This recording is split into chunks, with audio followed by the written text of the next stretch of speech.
Good evening साथियों,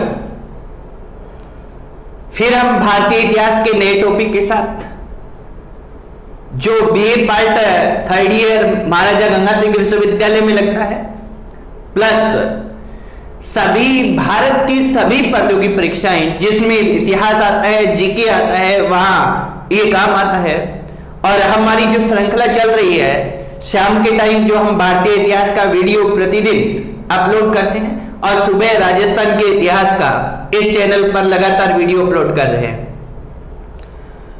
तो उसके दौरान में हम अगला टॉपिक देखते हैं। साथियों, जो हमने यहां टॉपिक स्टार्ट किए हैं ये थोड़ी कठिन है, हमें बेस बनाना है। एक दो दिन ये टॉपिक पूरे हो जाएंगे, जैसे कर्नाटक के युद्ध, फिर हम एक समरी करेंगे, तो समरी से सारी कहानी आपको समझ में आएगी, क्योंकि हम डिटेल देख रहे हैं और डिटेल में जब हमारी कहानी देखी हुई होगी तो समरी से हमें पूर्णतः सारी चीजें याद हो जाएगी।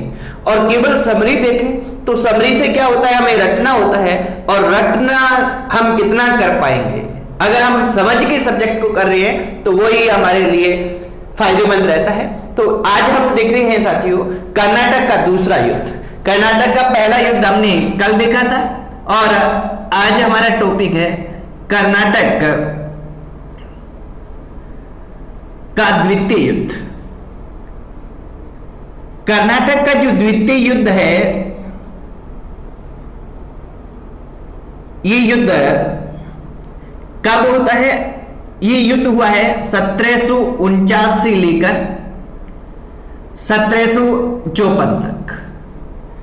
इस कर्नाटक का द्वितीय युद्ध, क्योंकि ये कर्नाटक क्षेत्र में हुआ है इसलिए कहा जाता है, इसके दौरान थोड़ी थोड़ी घटनाएं होती हैं, उन सभी की चर्चा करते हैं। साथियों, अपने को एक ध्यान रखना है कि अंग्रेजों और फ्रांसीसियों के बीच में जो ये भारत में 3 युद्ध हुए हैं, कर्नाटक के 3 युद्ध। पहला युद्ध हमने देखा कि उत्तराधिकार के संघर्ष को लेकर हुआ, जो ऑस्ट्रिया का उत्तराधिकार था, यानी इंग्लैंड और फ्रांस की जो यूरोप में किसी भी कारण से यानी ऑस्ट्रिया के उत्तराधिकार को लेकर अनबन हुई, उसका प्रभाव पूरे विश्व पे पड़ा और हमारे यहां युद्ध हो गया। दूसरा युद्ध हम देखेंगे। दूसरे युद्ध का कारण क्या है? दूसरे युद्ध का कारण है भारत के 2 राज्य, एक हैदराबाद और दूसरा कर्नाटक, वहां का उत्तराधिकार संघर्ष है। तो ये दूसरा युद्ध होता है, यहां के राज्यों को लेकर होता है। जबकि तीसरा युद्ध हम फिर देखेंगे कि वो फ्रांस और इंग्लैंड का यूरोप में सप्तवर्षीय युद्ध होता है और उसी का विस्तार मात्र है। यानी जो 3 कर्नाटक युद्ध हुए हैं उनमें पहला और तीसरा, ये 2 तो यूरोप के कारण होते हैं। हमारे यहां स्थानीय कारण रहता है, वो स्थानीय कारण एक ही रहता है, और वो ये दूसरा युद्ध है। तो अपने ये देखते हैं इसके दौरान क्या घटनाएं होती हैं। इस युद्ध का कारण क्या रहा, क्यों हुआ ये युद्ध? तो कारण साथियों इसका ये रहता है कि हैदराबाद व कर्नाटक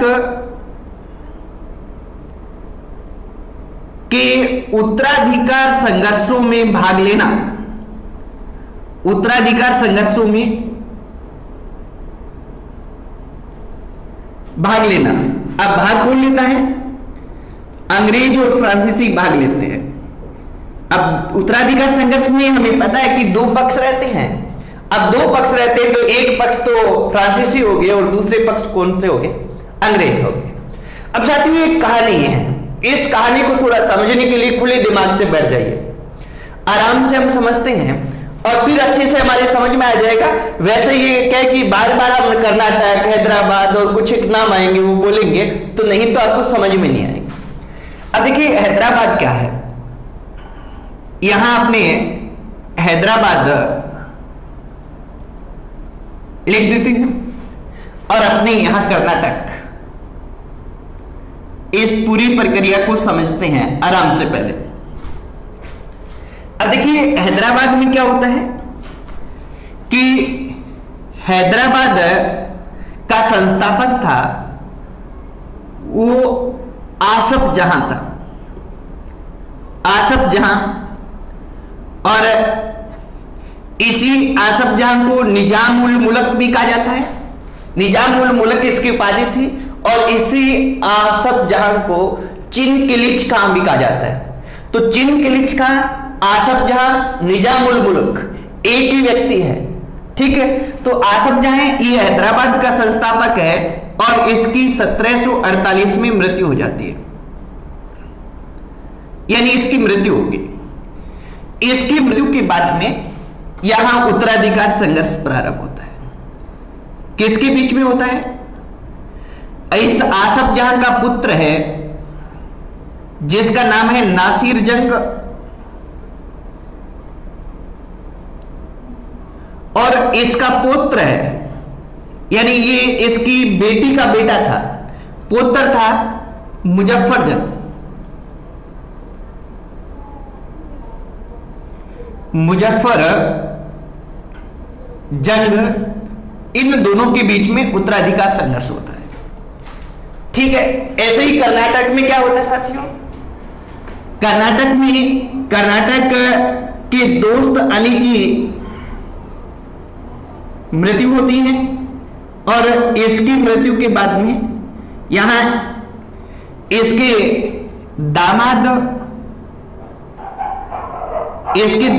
थे, वो थे चंदा साहब।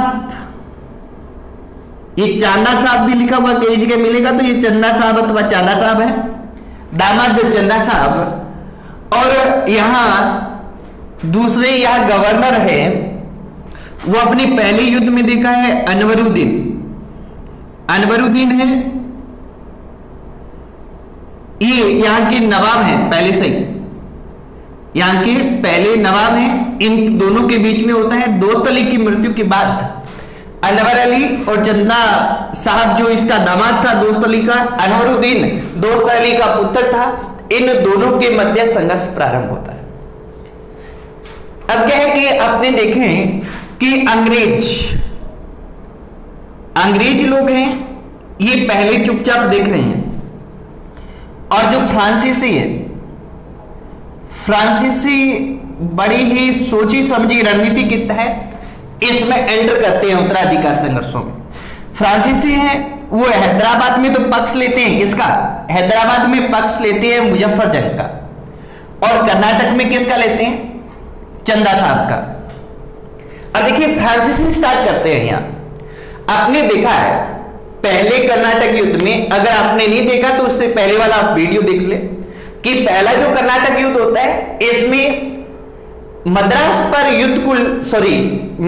पर अधिकार को लेकर जो कर्नाटक का नवाब है, क्योंकि कर्नाटक के अंदर ही आता था, जैसे हम देखें कि दक्षिण भारत, आप ये मान लीजिए दक्षिण भारत वाला हिस्सा है, और इसमें क्या है कि यहां मद्रास है,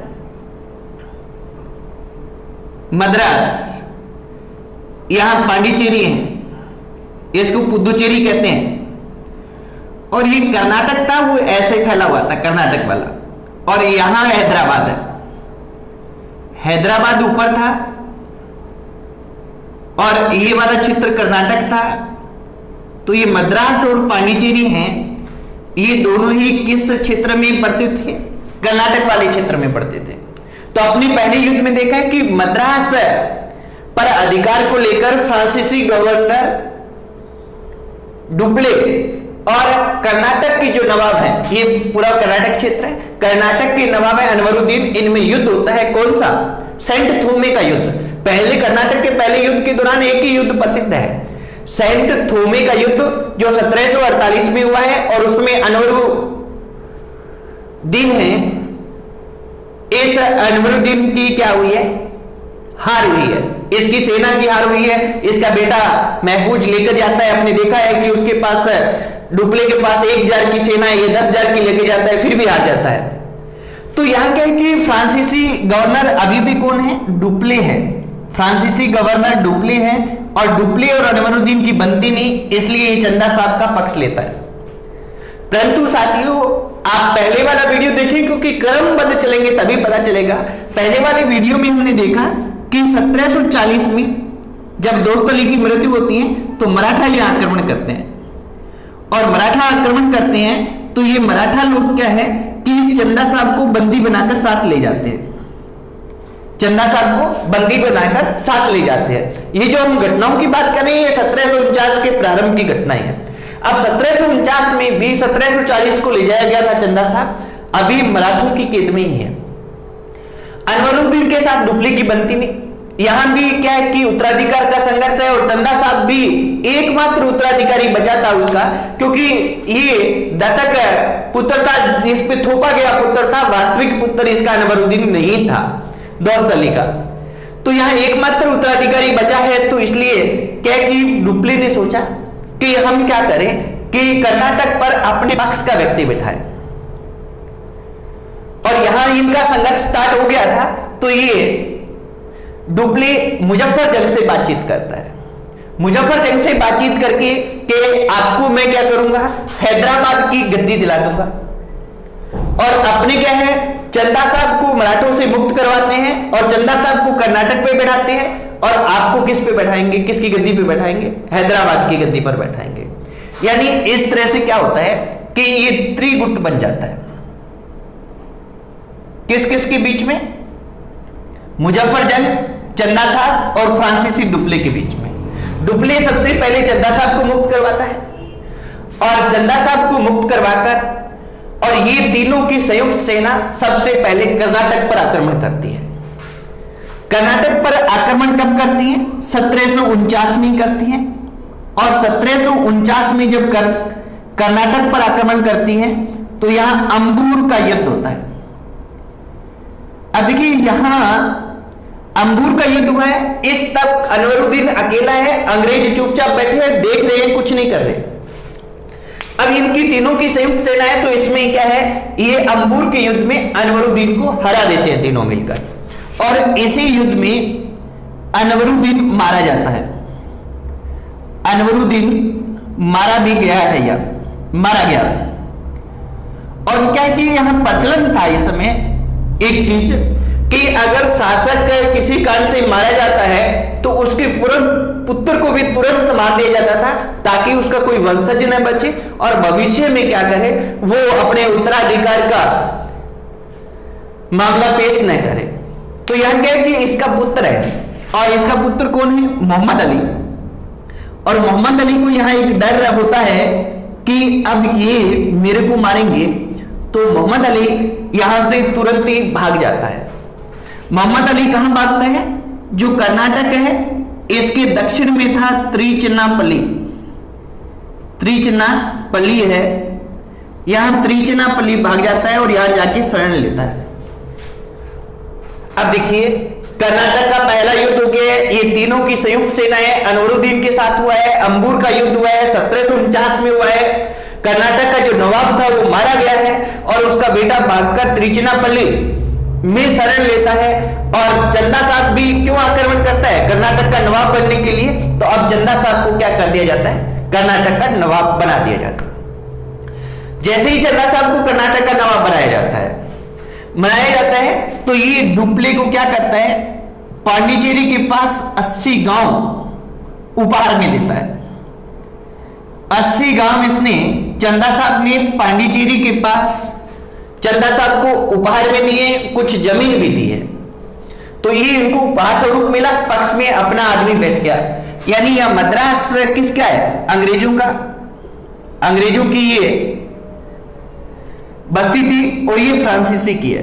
तो यहां क्या है कि जो दोनों कर्नाटक क्षेत्र में और इनमें प्रभुत्व किसका बढ़ गया, फ्रांसीसियों का बढ़ गया, और फ्रांसीसियों का प्रभुत्व बढ़ गया, और कर्नाटक पर इन्होंने अपना शासक बैठा लिया। तो अब ये सोच रहे हैं कि अगर हम यहां बैठा लें तो दक्षिण भारत में शक्ति सारी हमारे हाथ में आ जाएगी, क्योंकि दक्षिण भारत में ये 2 बड़े राज्य थे। इसके अलावा यहाँ मराठा थे, पर मराठा के लूट मार का ही काम करते थे, इसके अलावा और कुछ नहीं करते थे। अब आगे की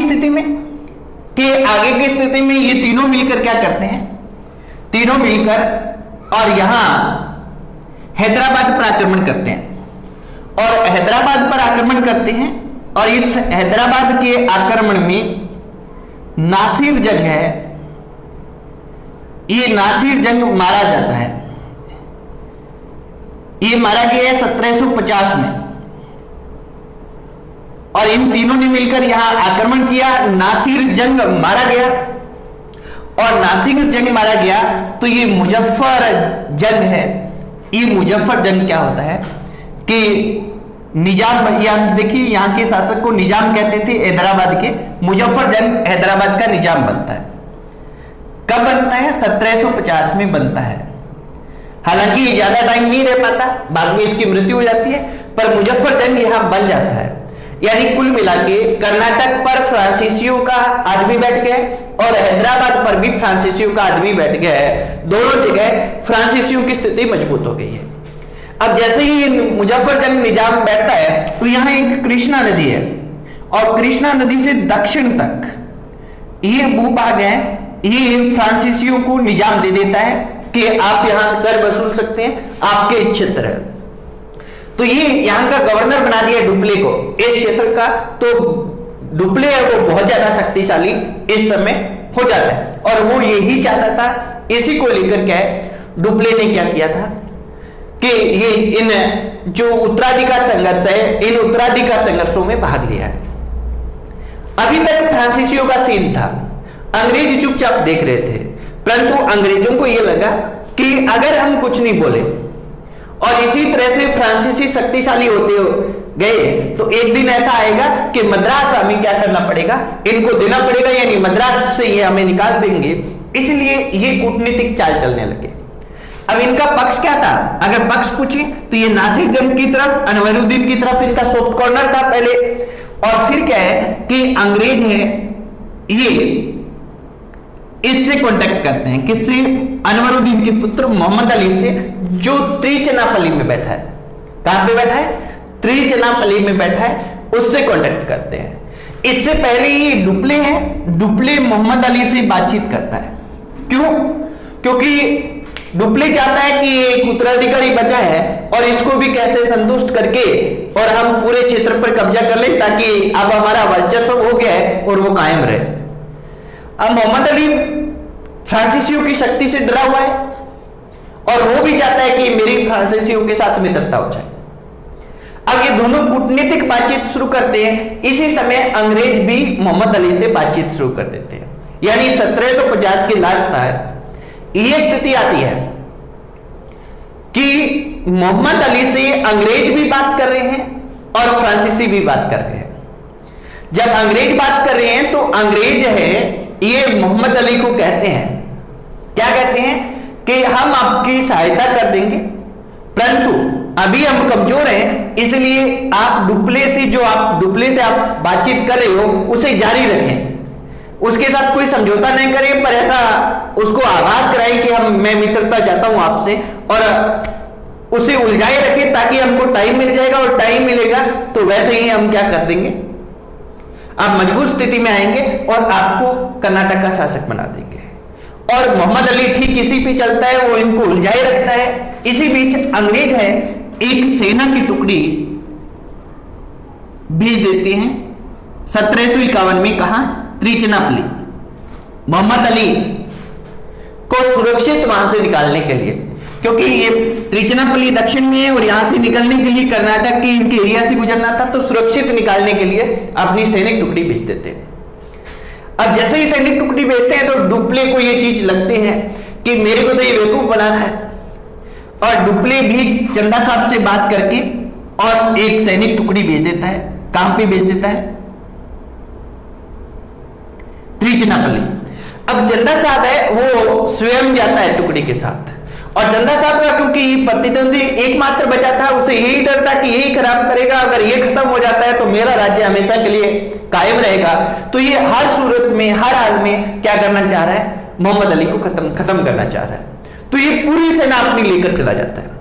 चंदा साहब पूरी सेना लेकर और फ्रांसीसियों का सहयोग लेकर त्रिचनापल्ली चला जाता है, और इधर त्रिचनापल्ली में अंग्रेजों की सेना आई हुई है। यानी इसको क्या बोलते हैं साथियों? इसको बोलते हैं त्रिचनापल्ली का घेरा। त्रिचनापल्ली का घेरा। और ये त्रिचनापल्ली का घेरा कब डाला जाता है? 1751 में डाला जाता है। अब क्यों डाला जाता है ये हमने देख लिया है कि क्यों डाला गया है, कि ये मोहम्मद अली को एक सुरक्षित निकालना चाहता है और दूसरा मारना चाहता है। तो अंग्रेजों और फ्रांसीसी और चंदा साहब की सेना आमने सामने हुई है। इन्होंने चारों ओर से घेर लिया त्रिचनापल्ली को। यही त्रिचनापल्ली का घेरा कहलाता है। अब यहां स्थिति क्या आती है? यहां चंदा साहब पूरी सेना लेकर गया हुआ है। तो यह क्या है कि यहां मजबूत स्थिति फ्रांसीसी और चंदा साहब की होती है। इसी समय एक व्यक्ति ऊपर कर आता है और वो व्यक्ति, आपको ध्यान रखना है साथियों कि एक छोटा सा व्यक्ति है, यानी पद उसके पास छोटा सा है। और वो व्यक्ति क्या है कि भविष्य में भारत में अंग्रेजी साम्राज्य का संस्थापक कहा जाता है। अंग्रेजी साम्राज्य की स्थापना करने में सबसे महत्वपूर्ण अगर किसी का योगदान है तो उस कलरक का है, उस बाबू का है। यानी कोई भी व्यक्ति कुछ भी कर सकता है, पर क्या होना चाहिए? बुद्धि होनी चाहिए। ये हमें सिद्ध करता है। अब देखिए यहां क्या है कि मद्रास है, मद्रास में एक कलरक था और वो कलरक कौन था? Robert Clive.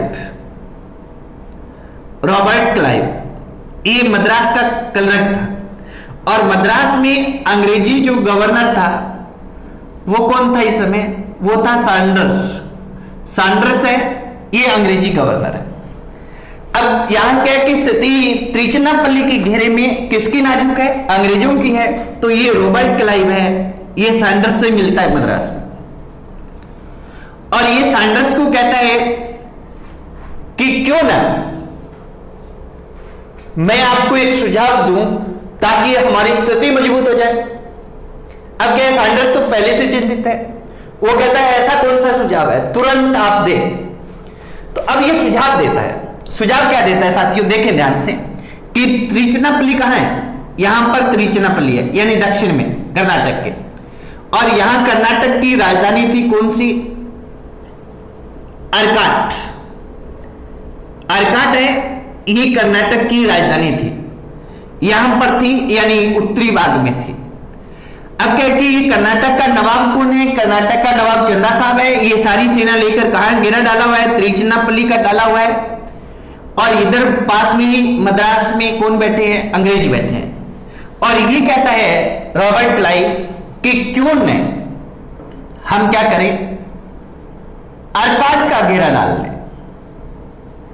अर्काट का घेरा ये इसी नाम से प्रसिद्ध है कि हम क्या करें, जो इसकी राजधानी है कर्नाटक की, जहां राजा नहीं है, सेना भी नहीं है, वहां पे हम घेरा डाल लें तो उनका ध्यान बटेगा और वो त्रिचनापल्ली से वापस भागने की कोशिश करेंगे। और जैसे ही वापस आने की कोशिश करेंगे राजधानी में, तो हम क्या है कि वहां से मोहम्मद अली को सुरक्षित निकाल लेंगे। तो ये बात बड़ी ही पसंद आती है किसको? सैंडर्स को। और सैंडर्स तुरंत इस रॉबर्ट क्लाइव को 200 यूरोपीय और 300 भारतीय, टोटल 500 सैनिक देकर भेज देता है, सेनापति बना देता है। देखो एक व्यक्ति जो बाबू है तुरंत सेनापति बन गया कि आप ही जाके उसको संभाले।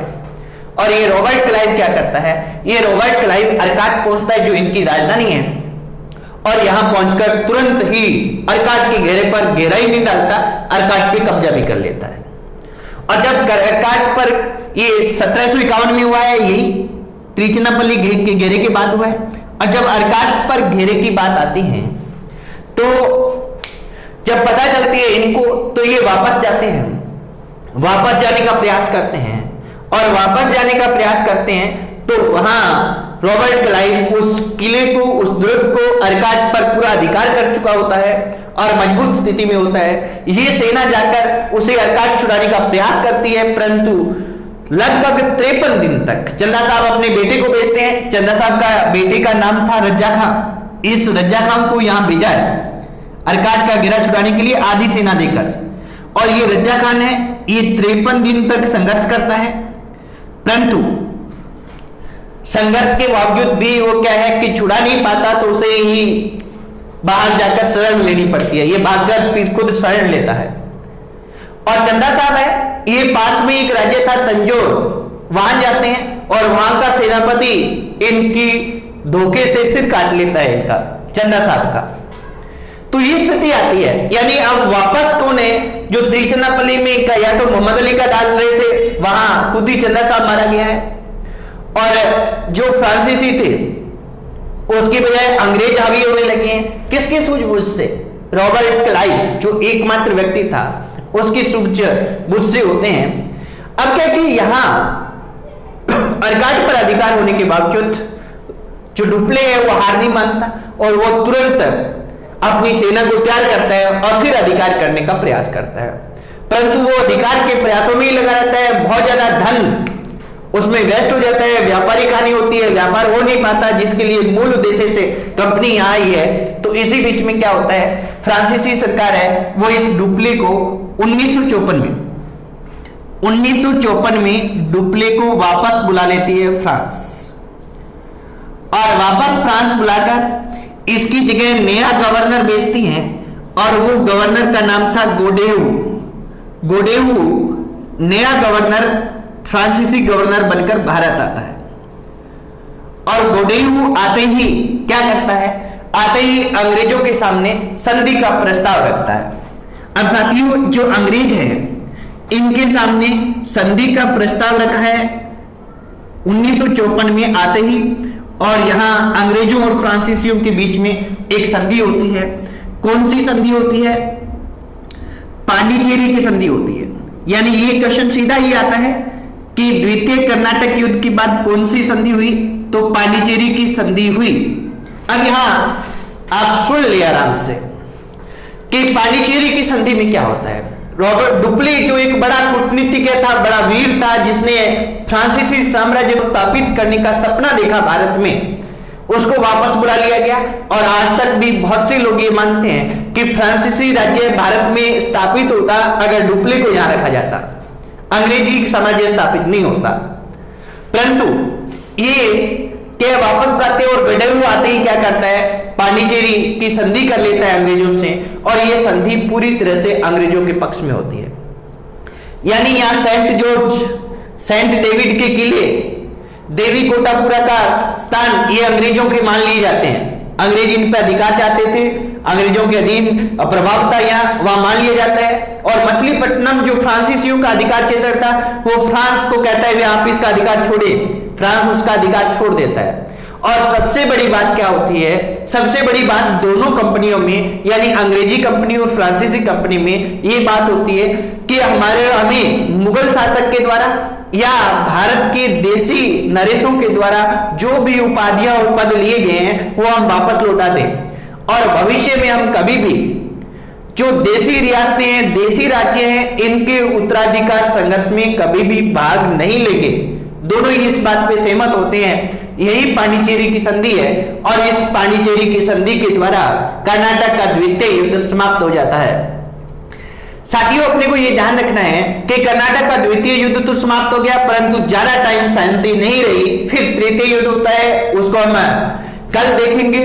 परंतु अपनी यहां क्या है कि अंग्रेज द्वितीय युद्ध से मजबूत स्थिति में आ गए हैं। अब जैसे ही गोडेहू जो फ्रांसीसी गवर्नर है, गोडेहू जैसे ही संधि पांडिचेरी की संधि पर हस्ताक्षर करता है, तो जो डुप्ले जो फ्रांस में जा चुका है, जिसे वापस बुला लिया गया है, वो कहता है कि इसने देश के असम्मान पर हस्ताक्षर कर दिए हैं, देश का ये सम्मान को बहुत अधिक ठेस पहुंचाई है, यानी देश के असम्मान पर गोडेहू ने हस्ताक्षर कर दिए, ये डुप्ले फ्रांस में कहता है।